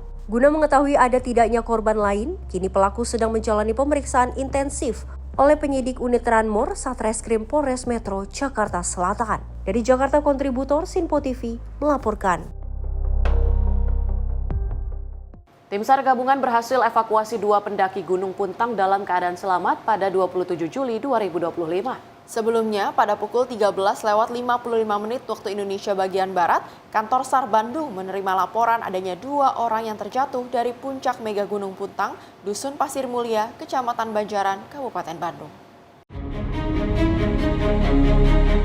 Berespon laporan adanya 2 orang terjatuh, Kepala Kantor SAR Bandung selanjutnya memerintahkan tim rescue untuk menuju ke lokasi kejadian. Berdasarkan informasi yang diterima, kejadian bermula saat korban atas nama Reksa, 15 tahun, dan Fahri bersama teman-teman yang melaksanakan pendakian ke Gunung Puntang. Kemudian pada pukul 13.00 waktu Indonesia Barat, saat tiba di puncak Mega, kedua korban terjatuh ke jurang. Korban atas nama Fahri berhasil dievakuasi dengan kondisi selamat, namun tidak sadarkan diri. Sedangkan Reksa saat itu belum bisa dievakuasi karena kendala visibilitas akibat kabut yang tebal. Berdasarkan informasi dari pelaksana harian Kepala Seksi Operasi dan Siaga, Mamang Fatmono, pada pukul 15.38 waktu Indonesia Barat, tim SAR gabungan mendapatkan informasi bahwa Reksa Suryalaga, 15 tahun, berhasil ditemukan dalam keadaan selamat dan sedang menuju pos 2 Gunung Puntang. Selanjutnya, tim SAR gabungan membantu pendampingan evakuasi korban untuk turun ke sekretariat PGPI. Saat ditemukan, korban dalam kondisi sadar, mengalami cedera kepala ringan, dislokasi bahu kanan, dan luka ringan di kaki. Selanjutnya, korban dievakuasi dan dibawa ke Rumah Sakit Sartika Asih Muhammad Toha Bandung untuk mendapatkan perawatan lebih lanjut. Tim redaksi Sinpo TV melaporkan. Informasi tadi sekaligus menutup perjumpaan kita pada edisi kali ini. Jangan lupa untuk terus menyaksikan Menyapa Indonesia Malam hanya di Sinpo TV. Saya Priska Priscilla beserta seluruh kru yang bertugas pamit undur diri. Terima kasih dan sampai jumpa.